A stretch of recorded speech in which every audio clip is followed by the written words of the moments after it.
Hi, everybody. Welcome to this webinar. I'm James Heimowitz. I'm the president of China Institute, and it's a great honor to welcome all of you. For those of you who know China Institute, welcome back. For those of you who are just joining us, China Institute has been around for 95 years, founded in 1926 to help Americans better understand China through education, through art, through culture, through business, and through current events like what's happening now. We've been through all kinds of disruptions. We've seen all kinds of upheavals. But one thing China Institute does believe in is collaboration, engagement. That doesn't mean we have to agree with everything that goes on in Beijing or Washington, but it does mean that we have to figure out ways to work together, because we believe firmly that China and the United States are probably the two most important countries to occupy this planet for the next chunk of time. And the things that China does and the things that the United States does have a tremendous impact not only on those two countries, but on the whole world. So we're delighted to welcome a perspective from Asia as well as a North American perspective. I just want to put a little note in and say, you know, China Institute has been on site. We've been on site at Washington Street now for nearly 5 years, a beautiful new space. And we are transitioning, today's an example of that, from on-site to online. So even though our physical premise is closed at the moment, we are very much open. We're very much here, making sure that we are helping to shepherd the dialogue. And I just got news this morning, our Center for Contemporary China, which is going to be a beautiful space downstairs on the ground floor. Construction will move ahead as soon as we get off this pause that's been imposed on us and everybody else in New York and in the country. So that's some good news. Anyway, you didn't come here to listen to me. We all came for what's going to be a fascinating discussion today with Kishore Mahbubani, Graham Allison, and moderated by Rana Foroohar. So without further ado, let me pass it over to our Director of Programs, Dinda Elliott, who's helped put this whole thing together. Hi, everybody. I'm Dinda Elliott, Director of Programs, as Jay mentioned. And we've launched a series of, a mini series of programs to look at the world during and after this crisis. And today, our first, as you know, we'll look at the rise of China and what it will mean for navigating the new world order. Next week, we're doing one with young Chinese restaurateurs and delivery service entrepreneurs who are trying to retool in an effort to survive the crisis. And the week after that, we've got Wang Huiyao, who's the president of the Center for China and Globalization, talking with Pin Ni, the president of Wanxiang USA, about business tactics to survive the crisis and what the business landscape will look like, US-China collaboration, and what the business landscape will look like after the crisis. So I really hope that you will tune in to all of these programs and much more to come. A little quick housekeeping note. We will take questions at the end. And what you do is at the bottom of your screen, you will see an icon that says participants or attendees. And if you click on that, or I think you click on raise hand at the bottom. And if you raise your hand at the end of the, towards the end when we take questions from the audience, we will call your name, and then you'll be able to ask your question in person. I am delighted to report that we have more than 100, I think 110, 115 people on this call today, which is very exciting, and lots of thought leaders tuning in. So thank you all so much for joining. And it's now my great pleasure to kick off this series with two of the world's great public intellectuals, Kishore Mahbubani and Graham Allison, moderated by one of the leading journalists of our day, Rana Foroohar. Kishore has been Singapore's top strategic thinker for decades. He was a close advisor to Prime Minister Lee Kuan Yew and has served in many top government positions, including ambassador to the United Nations. He's written many books, mostly controversial, I might add, and his latest, Has China Won?, has just been published. I want to give a very special shout out to Kishore for agreeing to do this event in the middle of the night in Singapore. So thank you for that, Kishore. Graham Allison has taught government at Harvard for the last 5 decades. He was the founding dean of Harvard's John F. Kennedy School of Government and was an assistant secretary of defense in the first Clinton administration. Graham's latest book, an international bestseller called Destined for War, sparked a seminal debate about whether the United States and China can avoid Thucydides' trap, in which the ancient Greek historian postulated that the rise of Athens and the fear that this instilled in Sparta made war inevitable. Rana Foroohar is global business columnist at the Financial Times and CNN's global economic analyst. Her book, Makers and Takers, The Rise of Finance and the Fall of American Business, explains why the capital markets no longer support business, and her most recent book, Don't Be Evil, How Big Tech Betrayed its, Don't Be Evil, How Big Tech Betrayed its Founding Principles and All of Us. We are so thrilled to have these thought leaders take on some of the big questions of the day. So Rana, we will message you at around 1:40 when it might be time to take some questions from the audience. And over to you, Rana. Thank you so much. Great. Thanks so much, Dinda. Thanks to Kishore and Graham, and thanks to everyone who's joined in. It's really an honor and a privilege to be able to moderate this conversation. So as Dinda said, we're going to speak for about 30 minutes or so, and then we're going to open it up for questions, hopefully have a vibrant conversation. And let me just start, really, I mean, it's hard to know where to start because there's so much right now, but let me jump right into the crisis. I mean, even before COVID-19, we had a situation between the US and China, a shift in global order that was encompassing every possible kind of change, geopolitical change, change to the global economic system, security. Now we're in the middle of a health crisis, which is really shedding light and perhaps speeding up some of the changes that were already coming. But I'm wondering if both of you can take a couple of minutes and just kind of sketch out your headline thoughts about what the virus is telling us about the place of both China and the US in the world right now, and the changing global order. So Kishore, why don't we start with you, and then Graham, I'll come to you. Well, I think it's, as you know, too early to tell what will be the lasting effects of COVID-19. But one thing it has definitely done is I think it has aggravated the US-China geopolitical contest, which has already begun. And in some ways, what this crisis in revealing the lack of trust between the two powers also indicates the problem that is coming our way. And that, as you know, is what my book, As China Won, is about. And one of the key points I make is that in some ways, the United States has made a big strategic mistake in launching this geopolitical contest against China without first thinking through a comprehensive long-term strategy on how to deal with this. This, as I say, is an insight given to me by Henry Kissinger. It's an insight that comes from reading George Kennan. And George Kennan, for example, pointed out when the Cold War started that, you know, there's some things we must do. You're going to take on a big contest.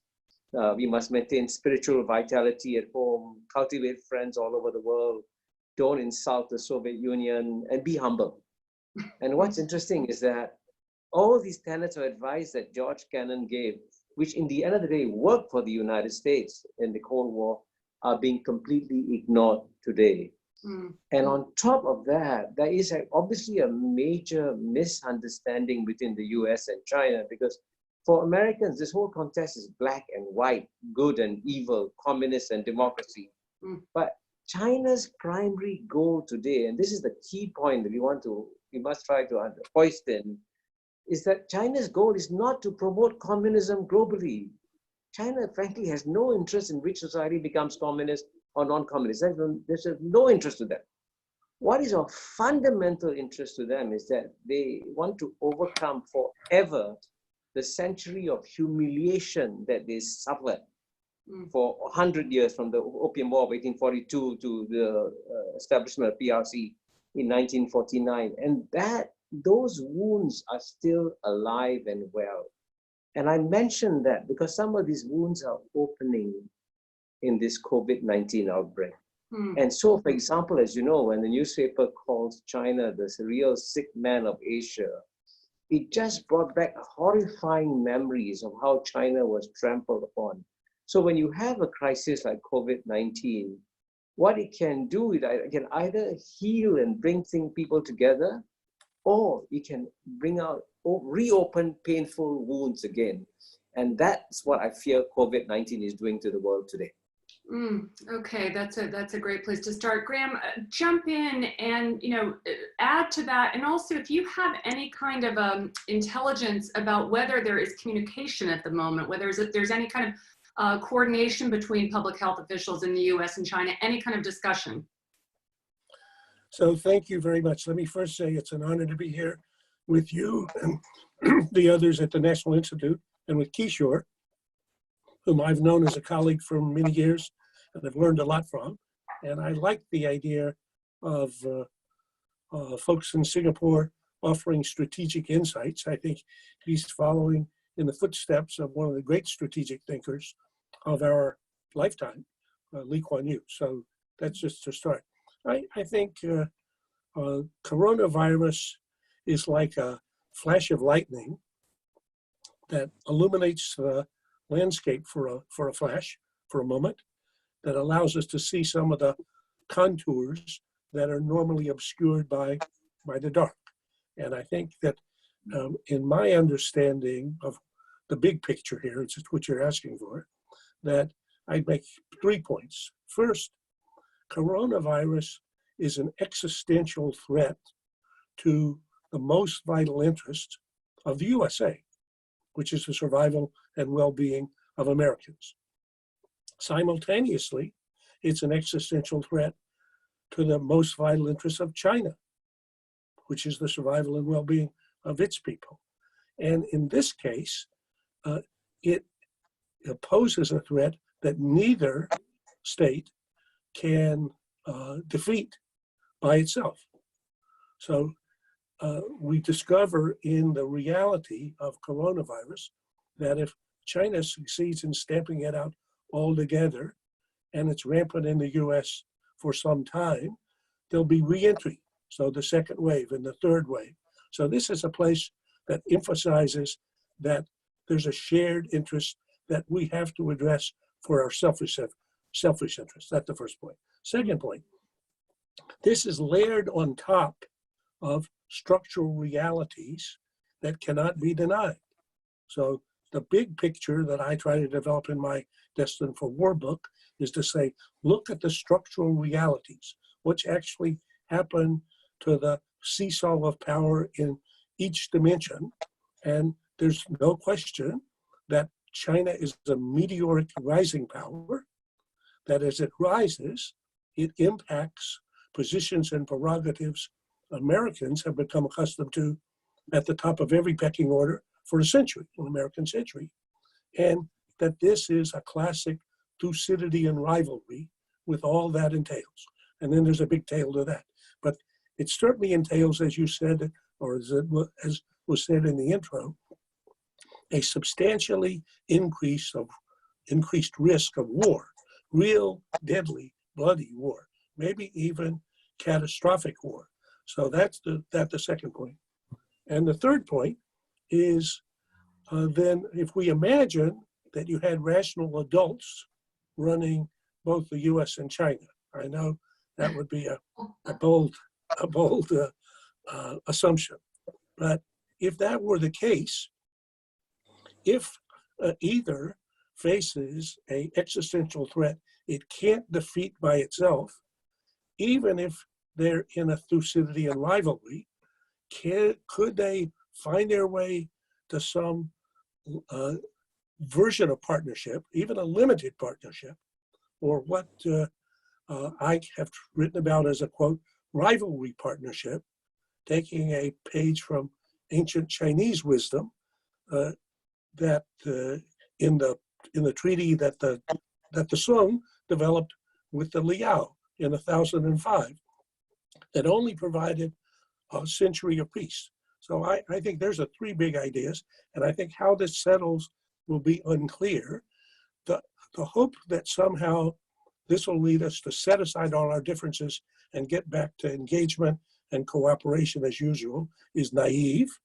The rivalry is baked in to the structure of the relationship. On the other hand, the notion that either party can deal with either coronavirus or with climate disruption or indeed with risks of nuclear weapon by itself is also naive. So can we find our way? I think it's possible that this could actually help motivate, could be a learning moment for building what actually Xi Jinping called for, a new form of great power relations. Okay, that's a great point to pivot. And let me just say, I'm going to ask a few more questions, but you all should feel free to jump in, respond to one another, redirect if you like.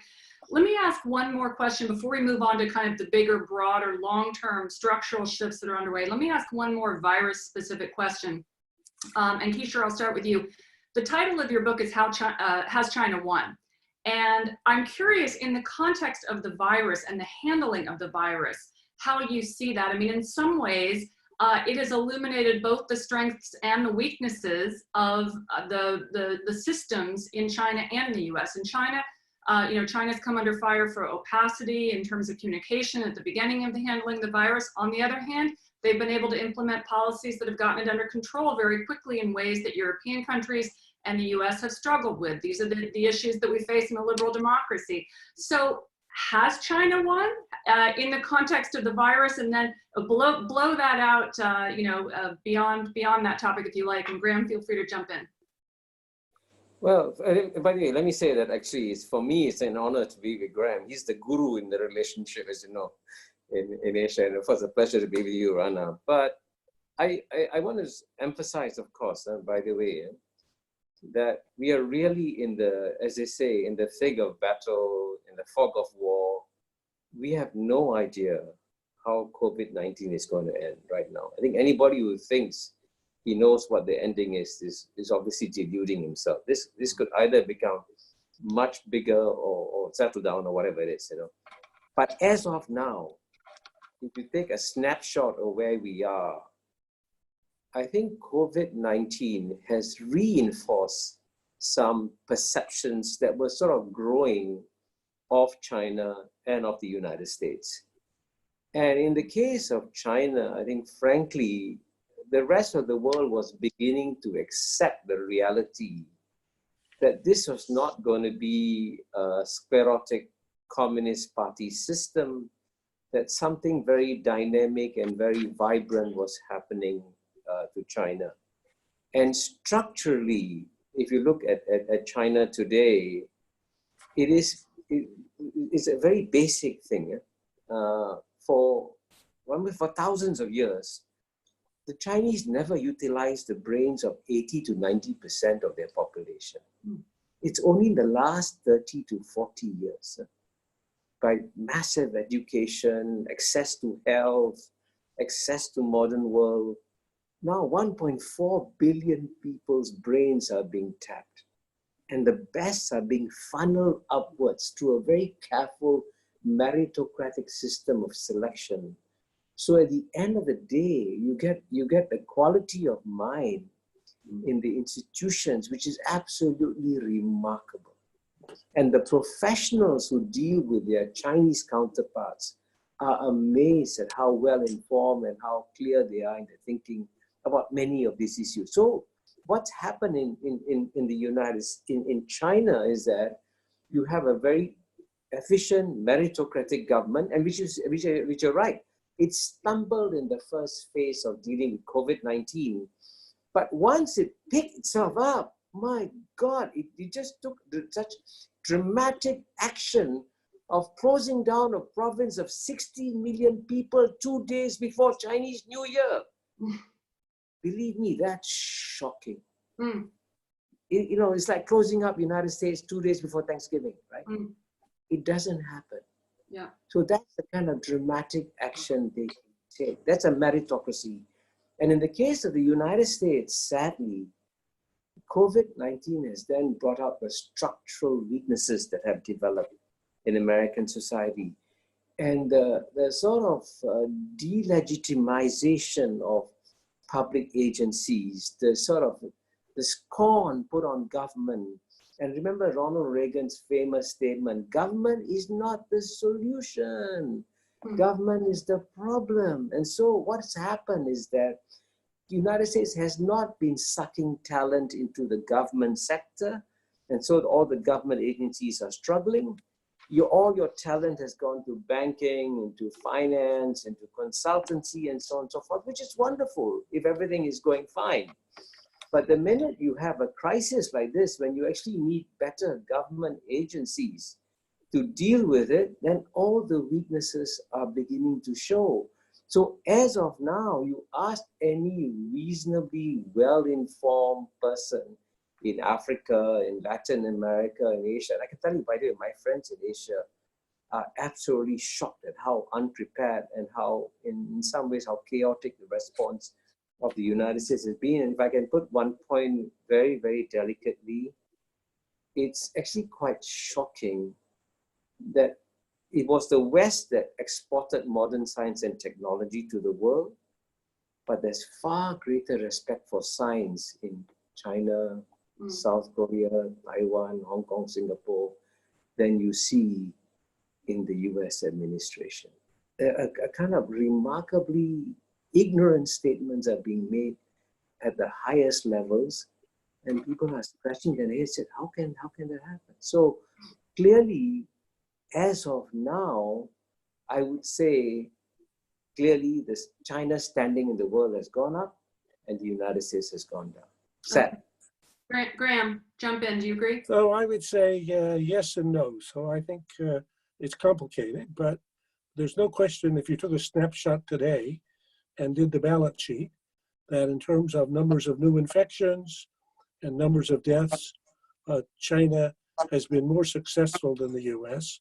And I think watching the US, one's often dismayed at the incompetence or the floundering or the inability to come to grips with things. So I agree with that. Secondly, I agree with Kishore. The most important truth about coronavirus are the uncertainties.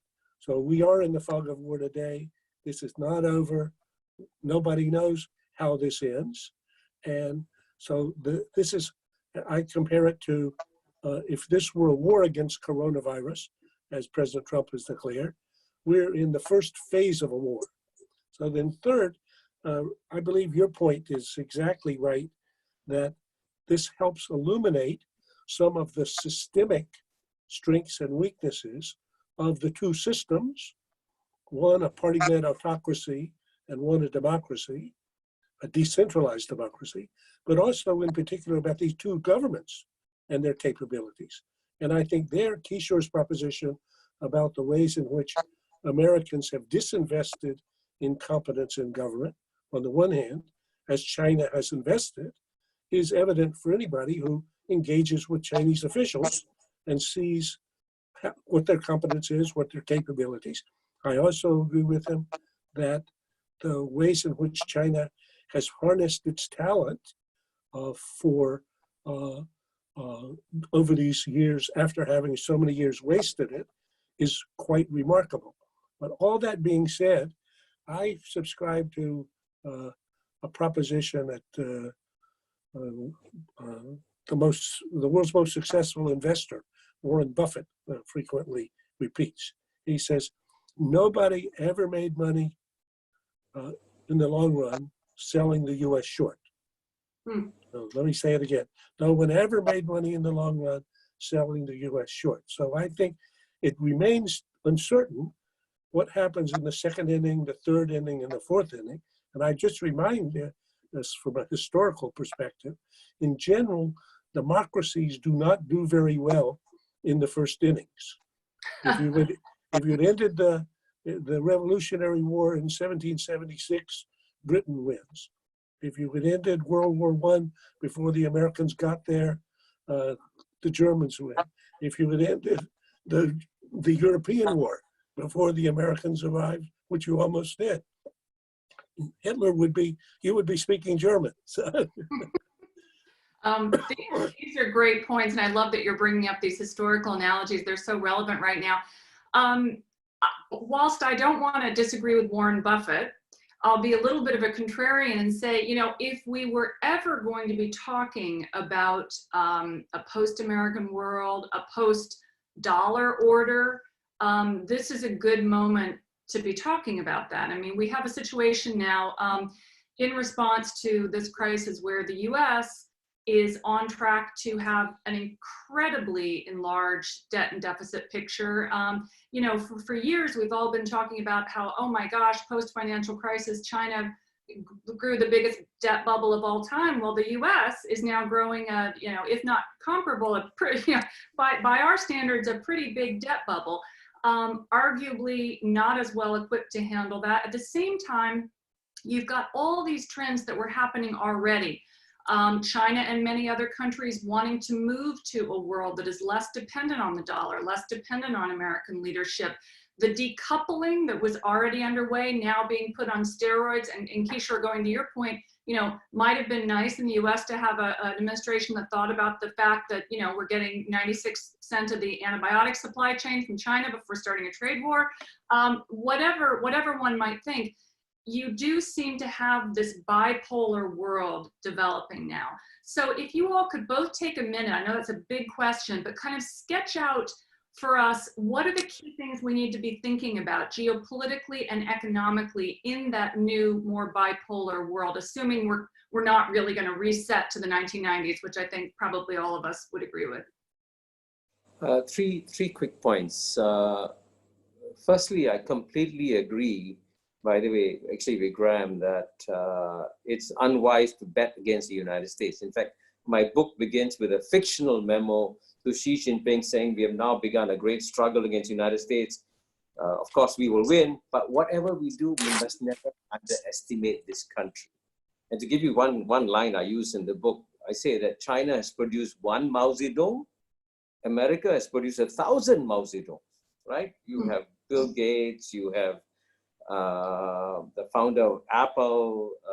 So, you know, you have all these incredible giants strutting around America. So it'd be a major mistake to underestimate America. But the second point I'd make is that at the same time, because America lacks a strategy, it is not looking at where its vulnerabilities are. And in my book, actually, I say exactly what you said, Rana. If I had to point to one Achilles heel that America has in this contest against China, and I'm sure China is aware of this Achilles heel, is the fact that the US dollar is the global reserve currency. And that gives America an exorbitant privilege. And even though President Trump complains about trade imbalances, actually the rest of the world is very envious of these trade imbalances because you can print money and import lots of goods that other people have to work very hard to produce. But the danger there is that it is, as you know, over time, whenever the number one economy becomes the number two economy, its role as a global reserve currency goes down. We don't know exactly when that's going to happen. But there is actually an acute danger that the Chinese could accelerate the process by creating a kind of what they call a digital currency based on AI.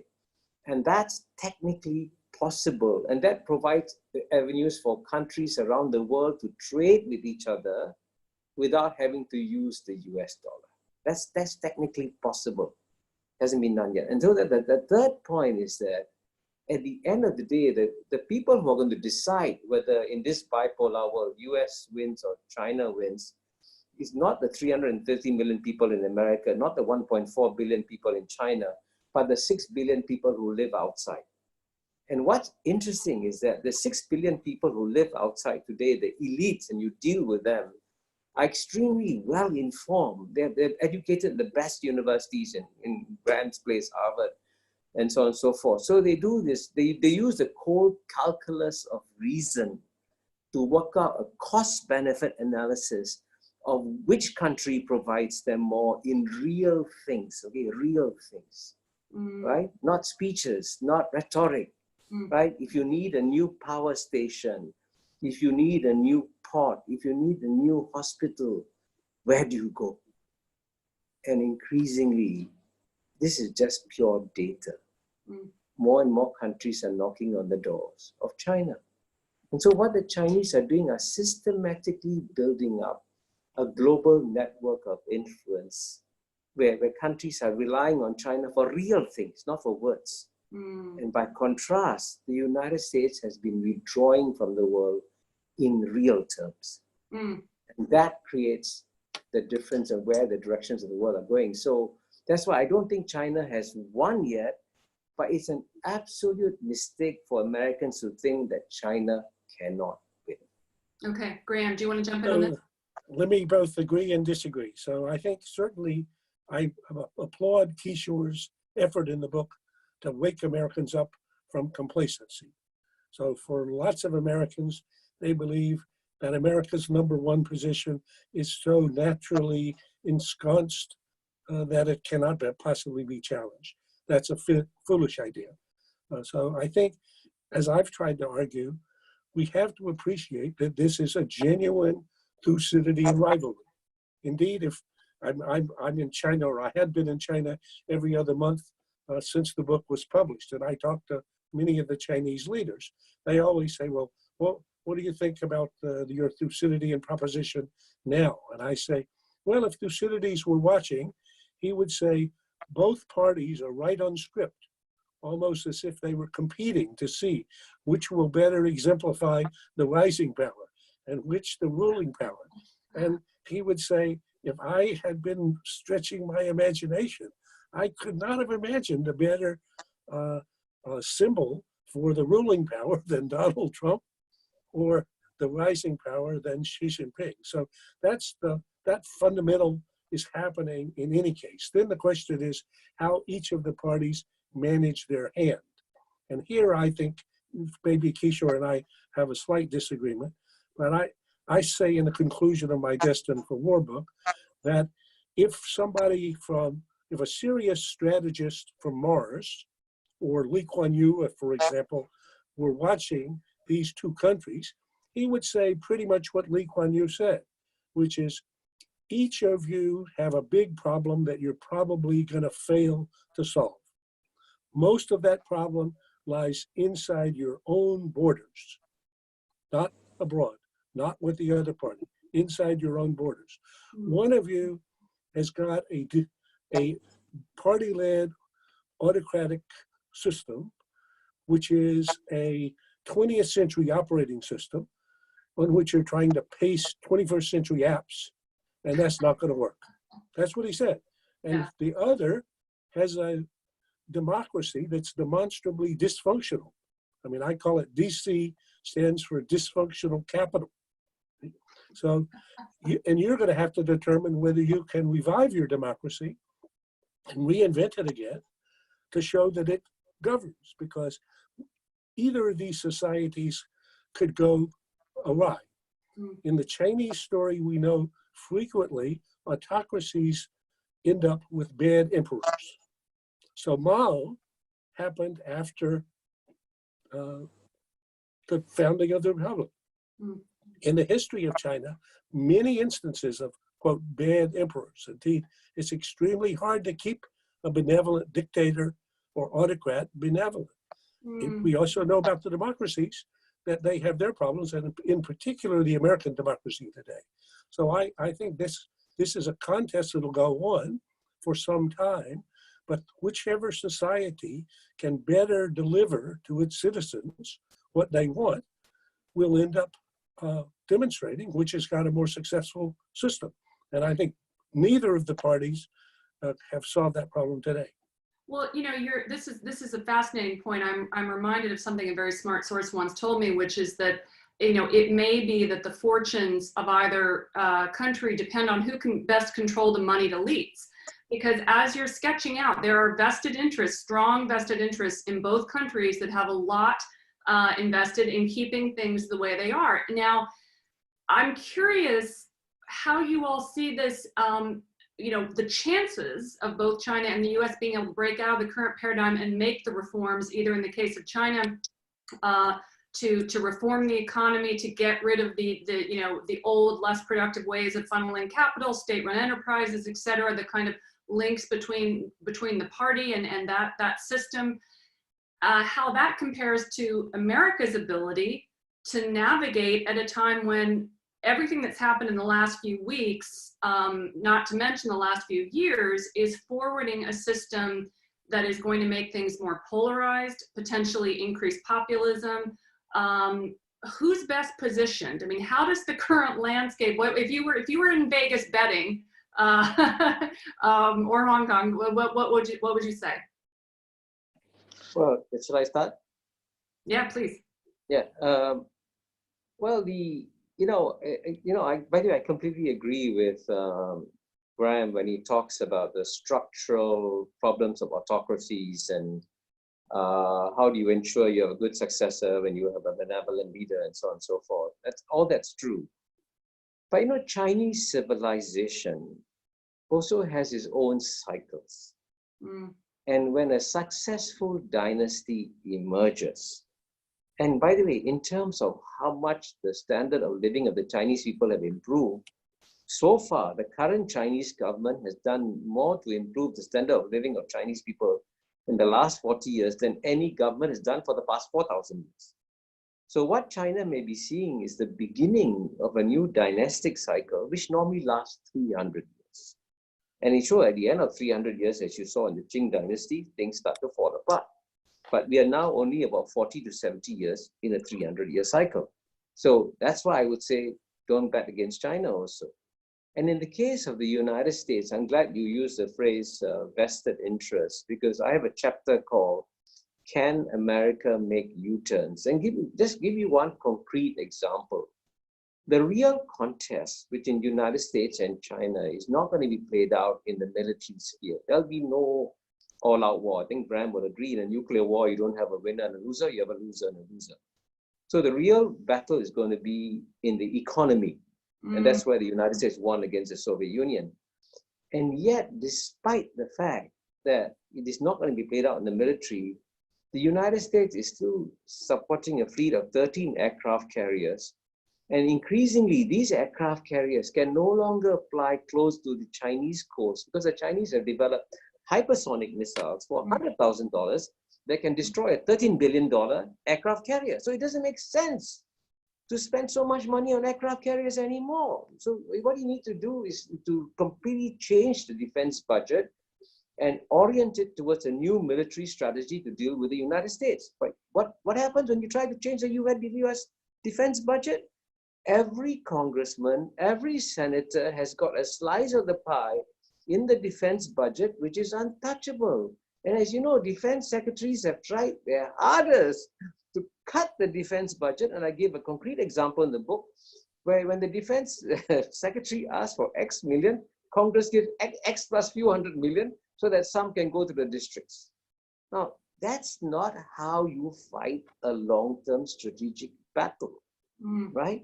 So these are the examples after examples of, in the case of the United States, where decisions are made not to benefit the larger national interest, not to benefit the people as a whole, but to benefit a small group of people. And that's why, as I say, the real contest today between US and China is between a plutocracy and a meritocracy, and don't underestimate a meritocracy in such a struggle.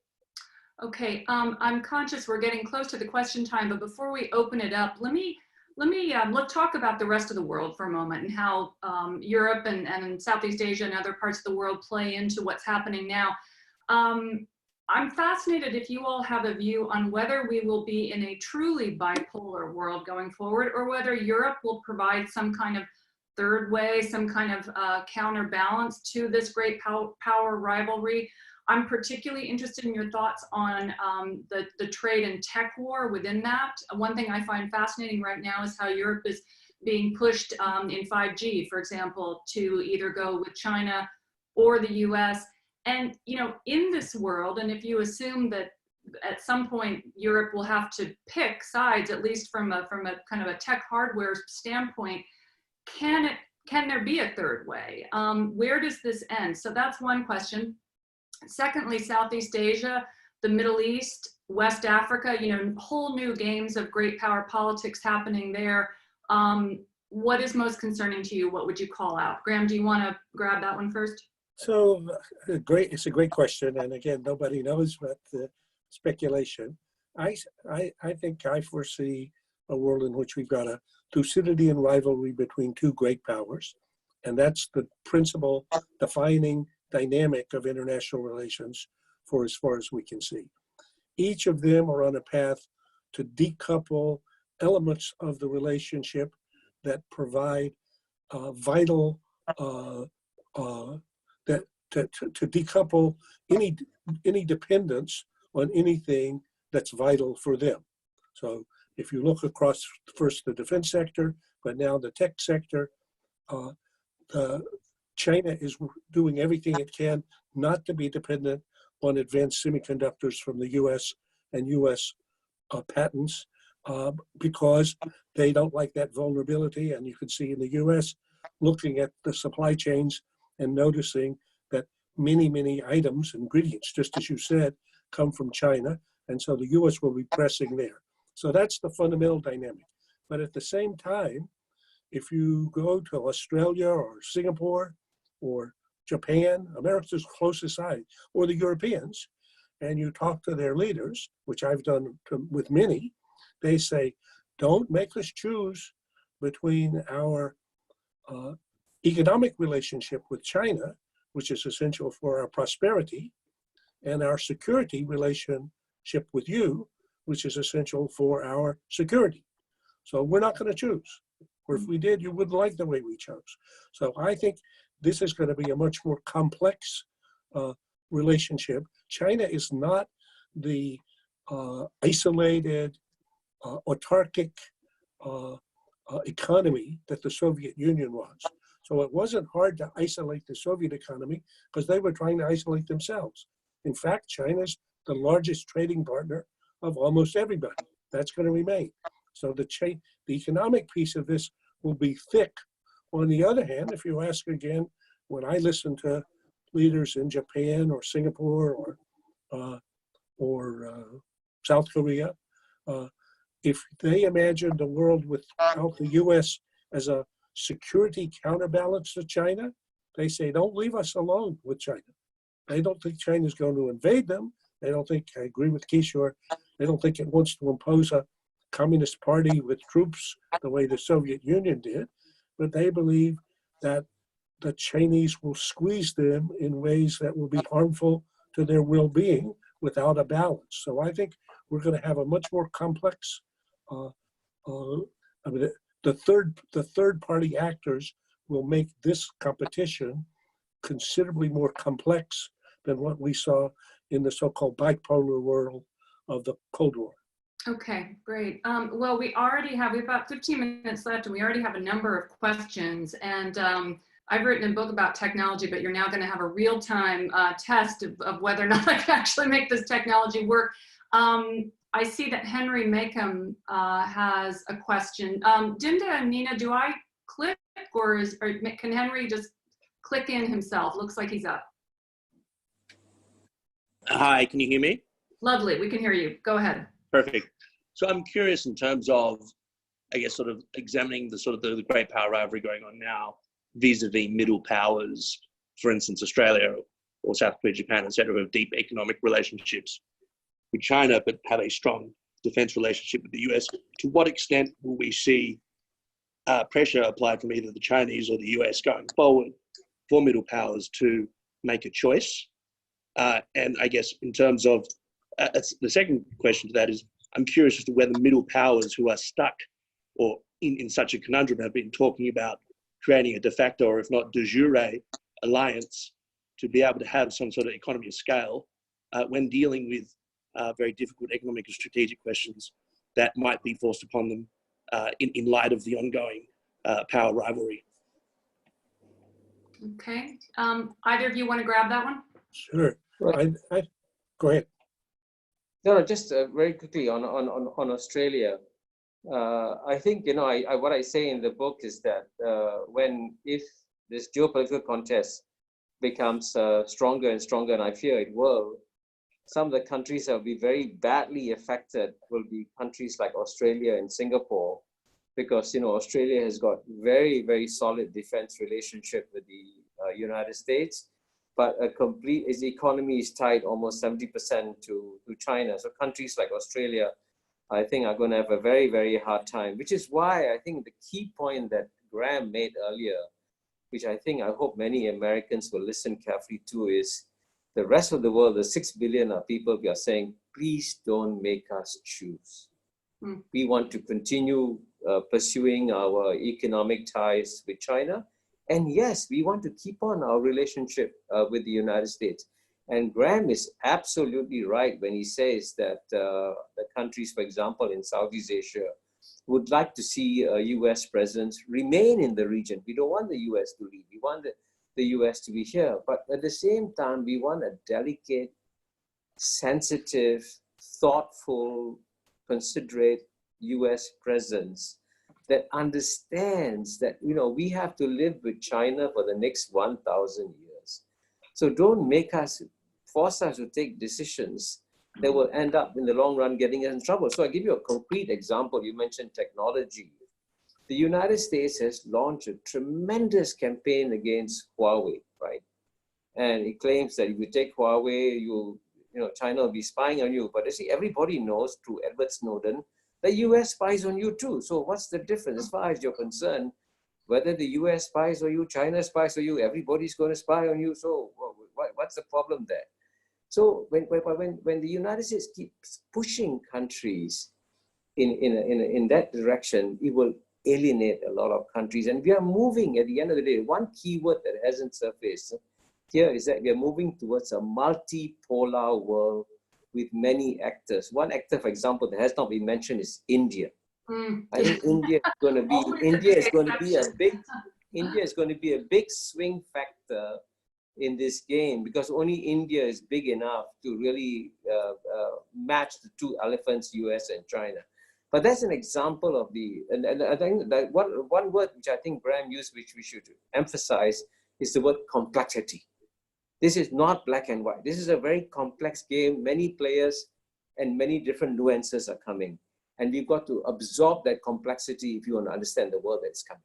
Okay, Graham, do you want to quickly jump in? I'll just try to make one comment. I mean, mostly I agree, but I think for the middle powers, they're going to find this extremely painful, because they are going to be pulled in both directions. The US will demand that they not do Huawei, and some of them will do part Huawei, and this will become another strain. They will try to organize themselves if they can, and a great example of that is what Prime Minister Abe did in resurrecting TPP after the US dropped out. So that club of trade provides some counterbalance to China's weight. So basically, if the US had been part of it, you would have had 40% of the world's GDP on one side of the seesaw, and China's 18% on the other side. So that's a much better, you get much better terms if you're negotiating those in that manner. I just remind us of Thucydides' line from the Melians: in this real world, the strong do what they will, and the weak suffer what they must. So I think that'll be the fate of the middle powers. Okay, I see Peter Walker's waiting for a question. Let me let you in, Peter.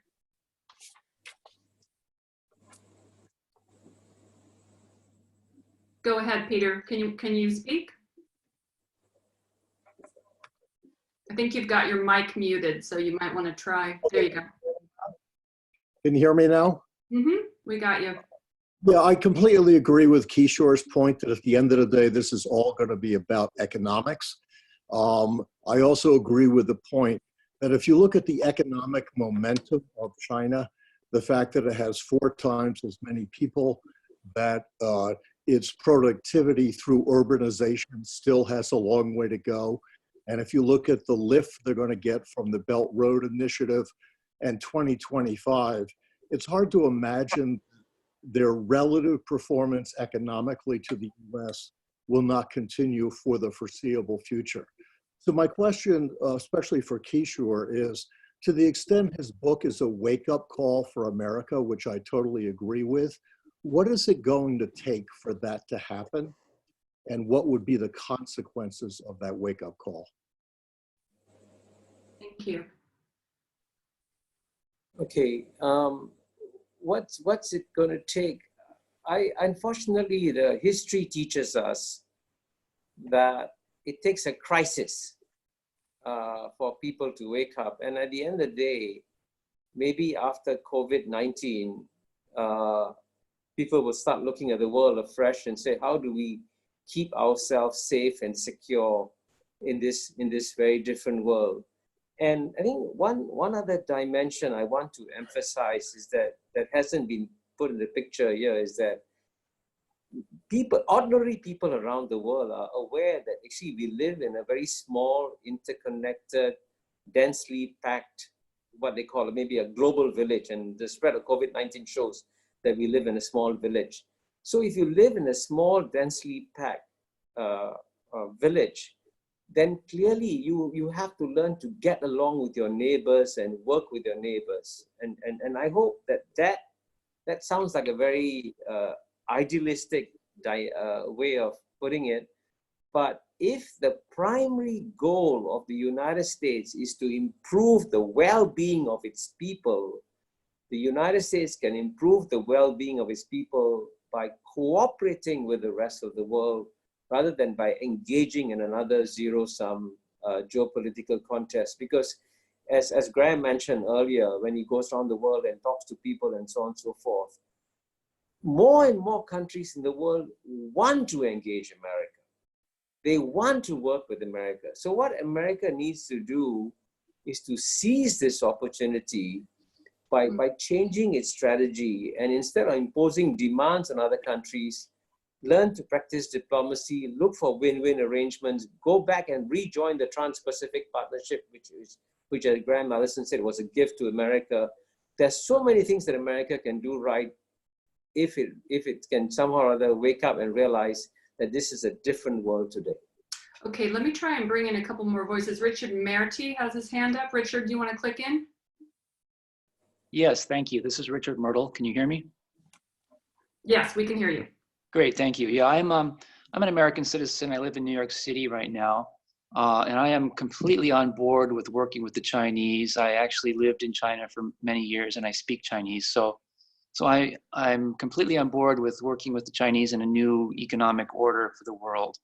But I grew up in the 1980s, in the waning years of the Cold War, under this cloud of the threat of nuclear war. And so when the Soviet Union imploded and the Berlin Wall fell in 1989, that was like a huge breath of fresh air for me. And I've been living very peacefully ever since, until recently. In this discussion, Rana made the point about vested interests in the two countries and certain parts of the society that just want to protect the status quo. And I'm not concerned about the moneyed elite in either country. I believe that Warren Buffett will certainly pivot very nimbly in this matter as well. What I'm concerned about is the military deep state in the United States. And I want to ask Graham Allison, in your theory of the Thucydides trap, what is your view on the threat and the danger of nuclear war going forward? And is there anything, how frightened are you about that? And assuming that you're as frightened as I am about it, is there anything we can do? Thank you. So thank you. It's a great question, and would take a long answer, but the answer is yes, you should be concerned about nuclear war.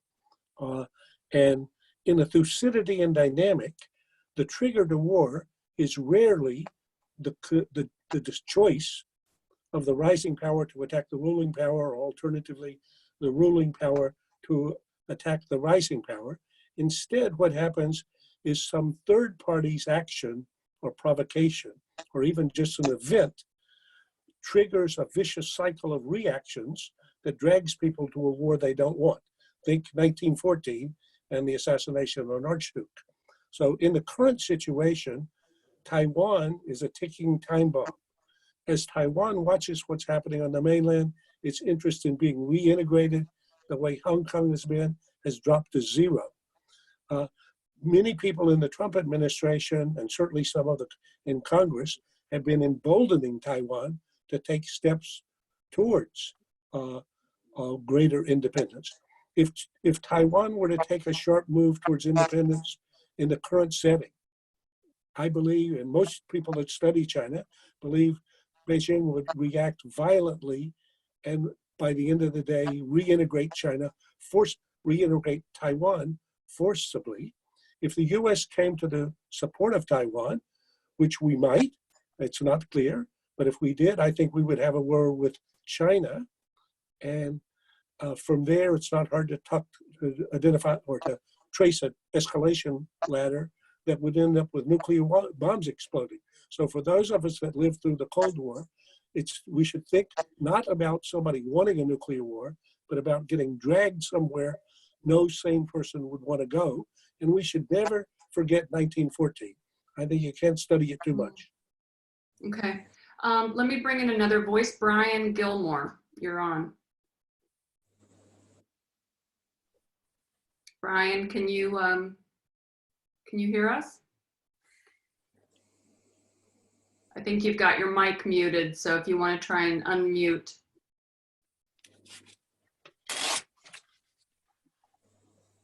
Or not. We'll try Zachary Klein. Hi. How's it going? This has been an excellent panel, and I think everyone's had some amazing points to offer, and it's been very educational. I want to pivot back to something that was said about the structural weaknesses in the United States. And my question is to what extent are these weaknesses structural, and to what extent are they caused by the current occupant in the White House? One could argue that we have the current leadership we do simply because there's a lack of faith and trust in institutions, and that's simply a result of that weakness that Kishore was talking about. Is this something that we can bounce back from with just a different president or set of leadership in Congress and agencies, or is this something that is more systemic? Well, if I had to give the answer, Rana, I studied philosophy, and I actually studied a philosopher called John Rawls very carefully. And if you find in my book, you find I cite John Rawls many times. And if John Rawls were alive today, he would be absolutely shocked by what's happening to the bottom 10% in America. And also, the United States today is the only major developed society where the average income of the bottom 50% has gone down over a 30-year period. And this doesn't happen. This happened way before President Trump. It's got nothing to do with the current administration. It's the result of deep structural flaws in the decision-making processes in the United States that have led to this surge of inequality, has led to what Case and Deaton call the sea of despair among white working classes and so on and so forth. And in fact, it would be very good for the United States to, instead of starting a new geopolitical contest against China and wasting resources on it, why not use those resources to take care of the sea of despair among the white working classes, take care of his own people first.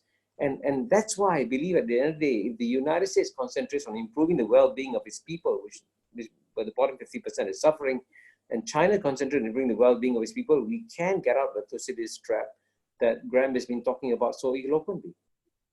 Okay. I'm going to grab one or two more questions, and then I'm going to be turning it over to Dinda. Why don't we take Eric Tucker and then Peggy Blumenthal?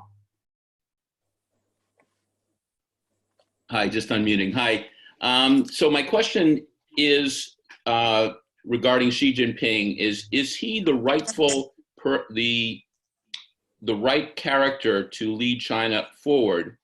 And to what degree is he riding on the coattails of his predecessors, notably Deng Xiaoping, who set things on certain course, and certainly Zhu Rongji, who enabled China to get into the WTO? And to what degree is China beholden both to the other rising Asian powers of obviously Japan, Taiwan, South Korea, Singapore? And as an aside, also every one of those powers has gradually opened, has become less authoritarian. under Xi Jinping, China is now reversing. And the implications of that reversal may still be in play.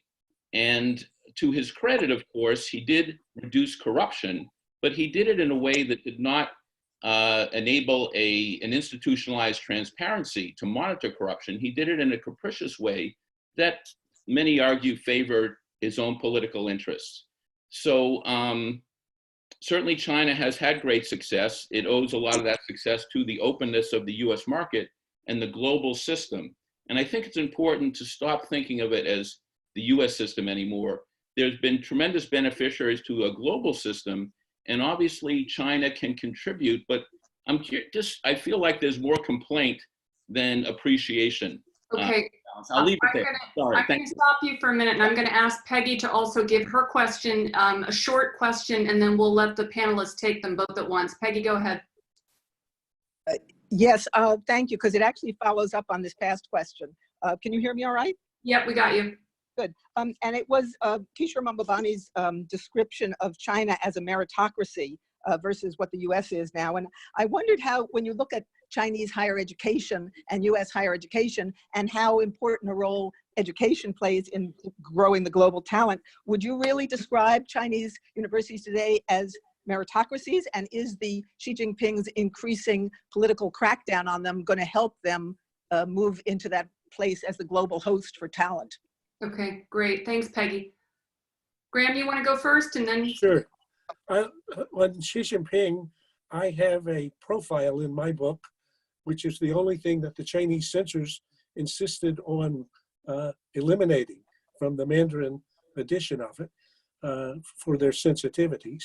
But I say, and I believe, that he is the most ambitious, most competent, and likely to be the most consequential actor on the international stage today. So that's a big one-liner. And I think on the meritocracy, if I understand, there's no question that the Chinese universities have made huge, huge strides forward. Tsinghua is a great university. Beida is a great university. But if I look at the processes for admission and promotion there and compare them with the American universities, and if I look at actually those as competitions in themselves, which I do, I would say that it's hard to conclude China is more meritocratic. Both of them make exceptions, but I think in the Chinese case, I would suspect more so. Kishore. Well, I also discuss Xi Jinping in my book. And one thing I want to emphasize is that we really don't know him as a person. He's a bit of a mystery. But at the same time, we know why he accumulated more power than his predecessors. Because before him, the regime before him, two big problems were sprouting up. One was corruption, which was mentioned earlier, and the other was factionalism. And the Chinese knew that if this continued, if corruption continued, factionalism continued, the Chinese regime would collapse and China's goal to rejuvenate itself would have all died. So he was like an emergency doctor sent in to solve a major, like a cardiac arrest that was happening in China. And that's why he acted so decisively. And of course, if you look at China through any set of liberal lenses, China seems to be going backwards. But if you look at China from the lenses of the 1.4 billion people and what they actually want, there is absolutely no question that the Chinese people, because their number one fear is chaos, Luan, when they have a strong leader in charge, they feel relaxed, they feel good. My life is secure. Finally, it's the opposite of a strong leader that is a problem in China. So when Xi Jinping accumulates as much power as he has and acts as decisively as he does, he's responding to a Chinese political culture, a Chinese political dynamic. And at the end of the day, the only thing you're going to judge Xi by the way, is results. Is he keeping the economy growing? Are people's lives improving? Is China standing in the world, growing up, and so on and so forth? So if you look at the results, and here I agree with Graham, there is actually no doubt that the single most consequential leader, real consequential leader in the world today is Xi Jinping. Because it's the decision he makes that are now determining what's happening in the world. Okay, well, we could keep going, and I feel like this should maybe be a series. I'm putting in my bid for another round with you all at some point. I'm going to thank you both. I know we've got a couple more questions, but Dinda needs to come in as well, and I want to be respectful of everyone's time. So thank you, Kishore. Thank you, Graham. I've learned a lot. More soon from you, I hope. And Dinda, back to you. Thank you. Wow, I just want to thank the three of you for providing an incredible framework for how we might be able to find our way forward through this crisis and through the shifting global order, and giving us a little bit of a sense of what the future might look like. You know, a handful of takeaways or words that popped out to me were complexity. These are not black and white issues. That's something that we Americans have a hard time with, I think, and that we are living in a small village. And we hope that the world will not have to choose between the United States and China. So I just want to thank you so very much, Kishore Mahbubani, Graham Allison, Rana Foroohar. Finally, I wanted to encourage people to become members of China Institute. It's a way to help us continue you know, doing these programs and bringing these dialogues and discussions to all of you. And so we would very much appreciate your joining as members. And thank you all so much for attending. We look forward to seeing you at our future programs. Thank you. Thank you. Thanks.